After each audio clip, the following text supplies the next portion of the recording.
Encountering God's promotion. A promotion is when you are lifted from one level to another level.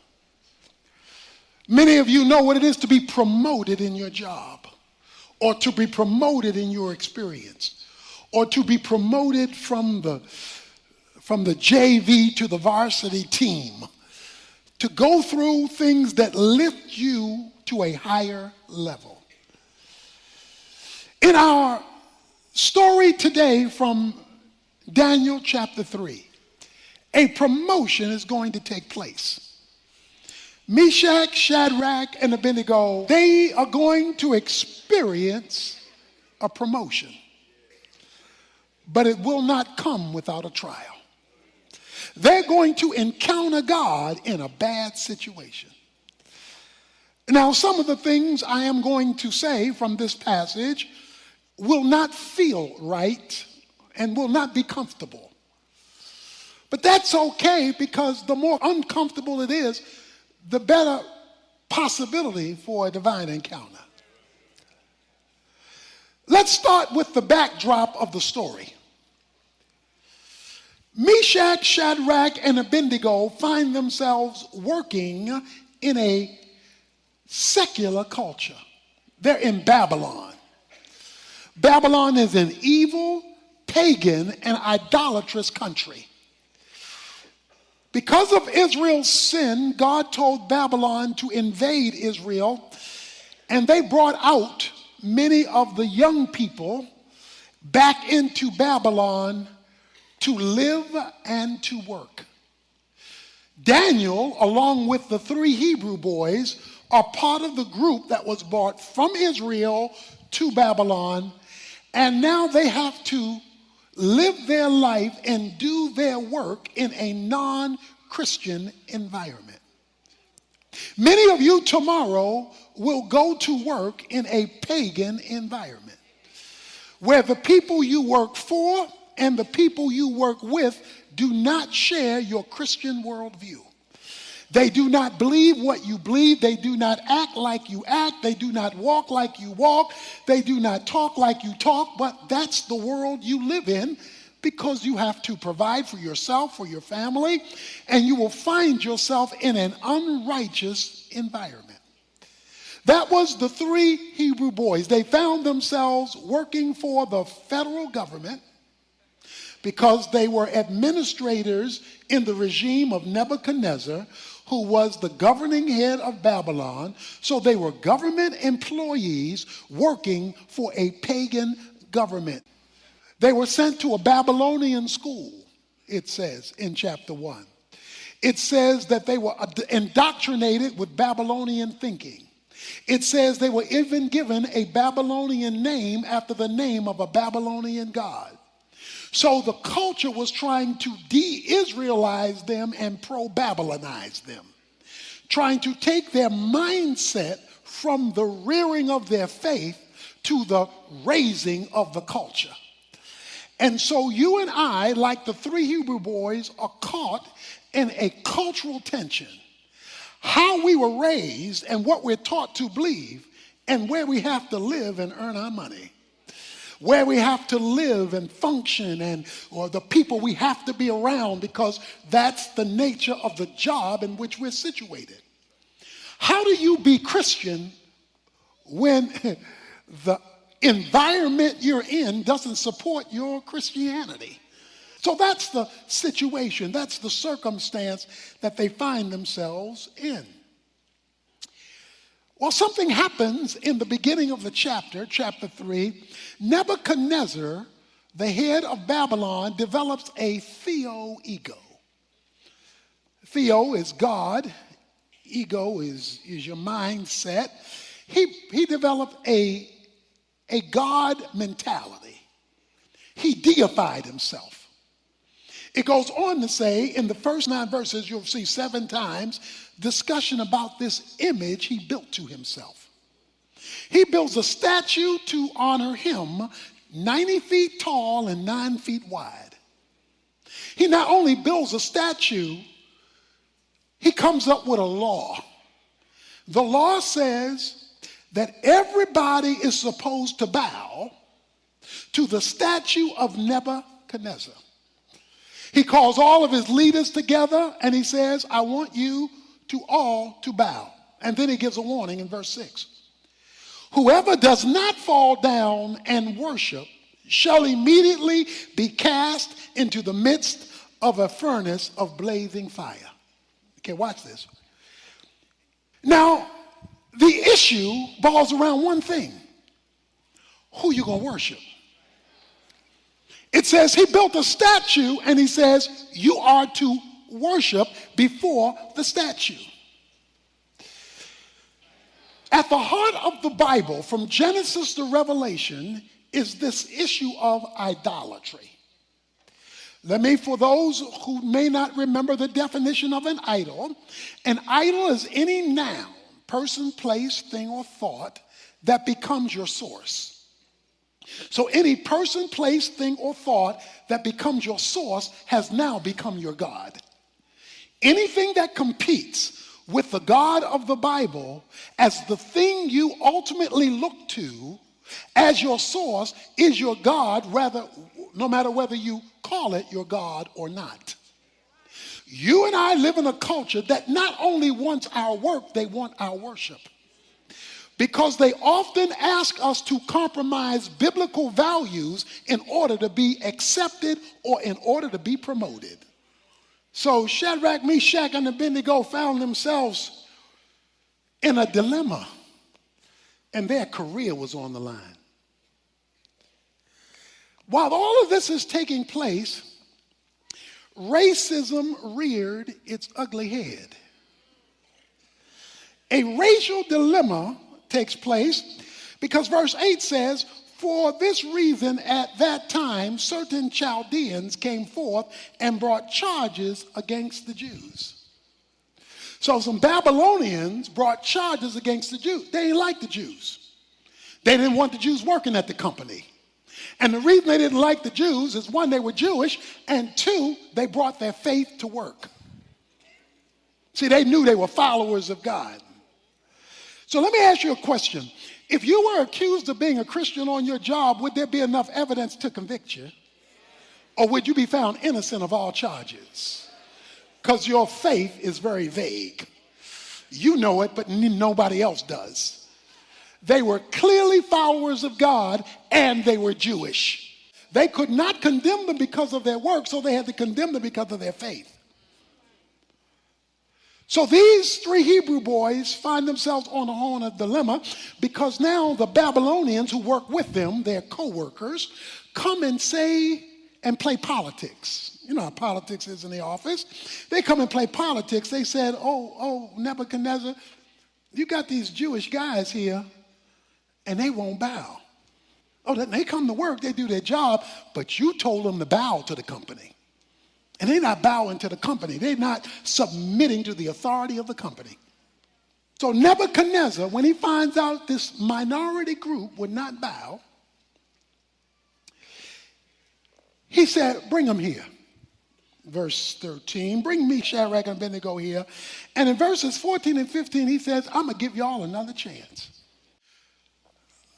And then he asks the question, if you don't bow, verse 15, if you do not worship, you will immediately be cast into the midst of a furnace of blazing fire. And what God is there who can deliver you out of my hands? Now that's the question. The question is, I'm so powerful. This company is so strong.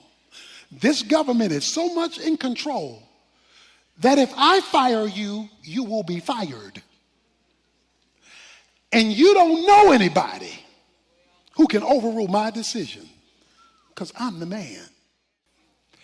Shadrach, Meshach, and Abednego responded to the king. Okay, see, I don't know if you caught that. Shadrach, Meshach, and Abednego responded to the king. So they either all talked at the same time or one talked for all three because it says all three responded. That's why you need to hook up with some other Christians in your company so that you're not standing there alone, okay? So they responded to the king, respectfully, let us answer you. If so be, our God whom we serve is able to deliver us. You are to look at your occupation as service to the Lord through the vehicle of that company. It is the Lord Christ whom you serve. So they say, we may work for you, but we serve the Lord. The God who we serve is able. The God who we serve, because that's what got them in trouble in the first place. Their co-workers knew that they served the Lord in their job description. But most Christians, many Christians, divorce their everyday work from their service of God. And these three boys didn't. But because we serve him, the God who we serve is able to deliver us. But let's hear the rest of the story. Even if he does not. Because there are two things you need to know about God. He's powerful, so he's able, but he's sovereign, so he can choose. God must have the option in any situation to choose what the right thing is to do at that moment, and sometimes he does not. And you need a theology that covers when he doesn't. Because if you don't have a theology that covers when he doesn't, then you're going to be mad at him when he doesn't, because somebody told you from the pulpit he's able. So you got to keep both in tension. And about both, you must say the same thing, because they say, even if he does not, let it be known to you, O king. We respect you. We're going to work for you. We are not going to serve your gods or worship the golden image that you have set up. Because it says in verse 19, then Nebuchadnezzar was filled with wrath. Filled with wrath. And his facial expression was altered. It's just, he's contorted. He's contorted. Who do you think you're talking to? I don't care that you said it respectfully. Do you know who I am? Guess what he does? He is so hot, no pun intended. He is so hot.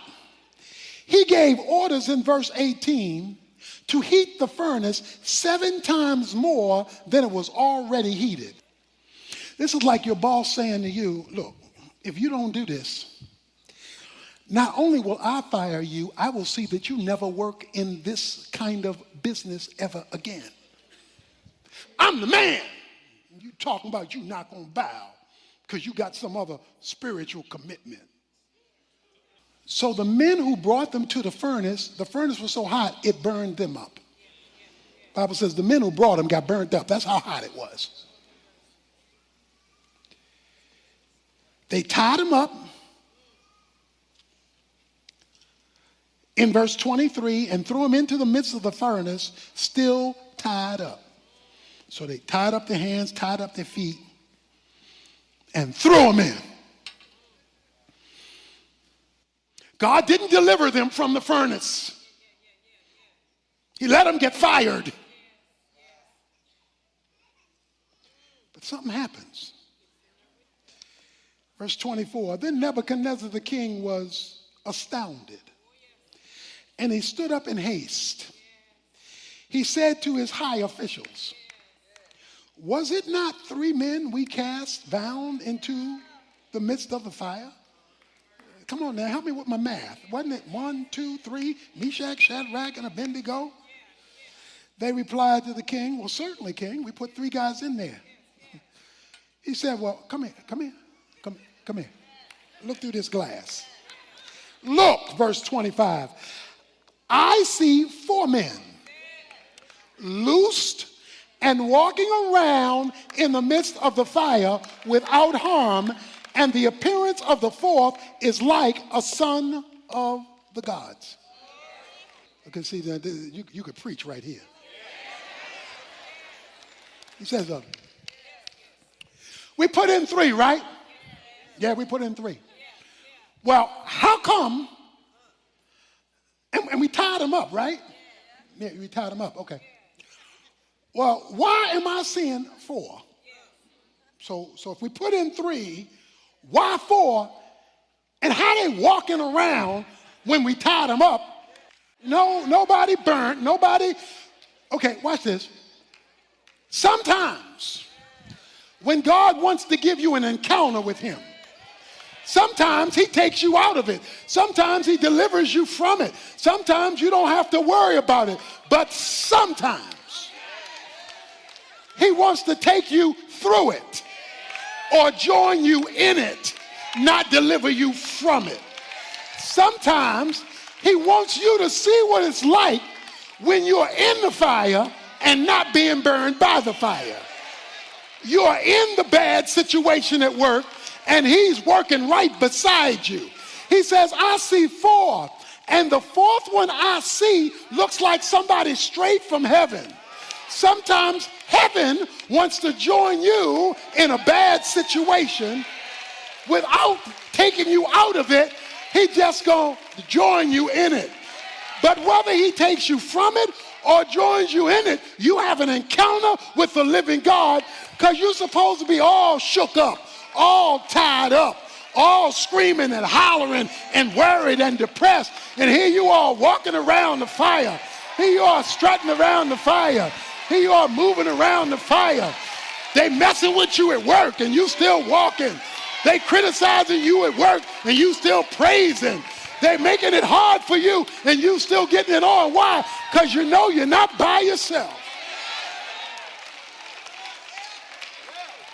Because sometimes he wants you to see what it's like when you're in the fire with the Lord.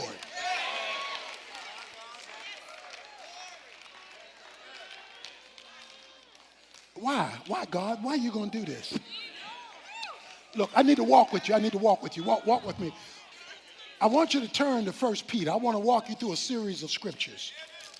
I want to walk you through a series. You need to know these scriptures in 1 Peter to show you this is not just Old Testament. This is New Testament. He says in 1 Peter a number of scriptures that will change your bad situation at work, change your bad situation at the company when you have this kind of understanding of a bad suffering season in your life. He says in 1 Peter chapter 2, verse 20, he says, for what credit is there if when you sin, you are harshly treated? You endure it with patience. But if when you do what is right and suffer, for if you patiently endure, this finds favor with God. So if you're doing right and taking your stand, you're making God happy and you're finding favor with God even though you're suffering. Look at chapter 3, verse 14. He says, but even if you should suffer for the sake of righteousness, you are blessed. And do not fear their intimidation. I don't care who they are or what their title is. Don't be scared of their intimidation. And do not be troubled just because they talking smack and talking noise if you're suffering for righteousness. Verse 17. For it is better if God should will it so that you suffer for doing what is right rather than doing what is wrong. Finally, he says in chapter 5, verse 10, after you have suffered for a little while, the God of all grace, who called you by his eternal glory in Christ, will himself perfect, confirm, strengthen, and establish you. To him be the dominion. He gonna call the final shot. He gonna say where this job situation works out, whether there or somebody else. Because remember, your job, your government is only your resource. It is not your source. Working at Trailways, I was loading and unloading buses. They came to me because they had a scam. The scam was when people went out for lunch, then somebody else would punch them in after an hour, even though they may stay out 3 or 4 hours and hadn't been punched in. And so you rotated, and somebody did that for you.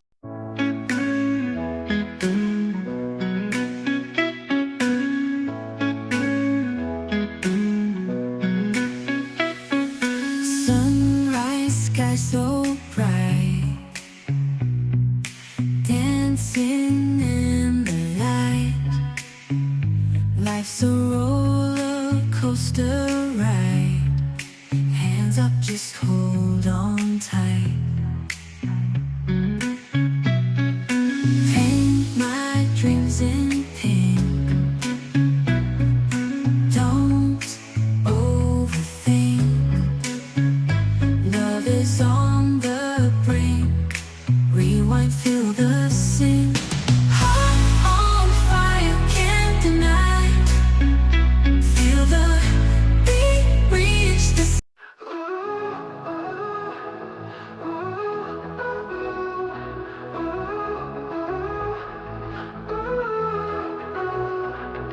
Shadows in the alley, whispers down the street, neon signs and broken dreams, empty hearts, mechanical beats, crumbling towers, concrete cold, lost souls selling what they know, eyes that shine like broken glass, got no future, got no past.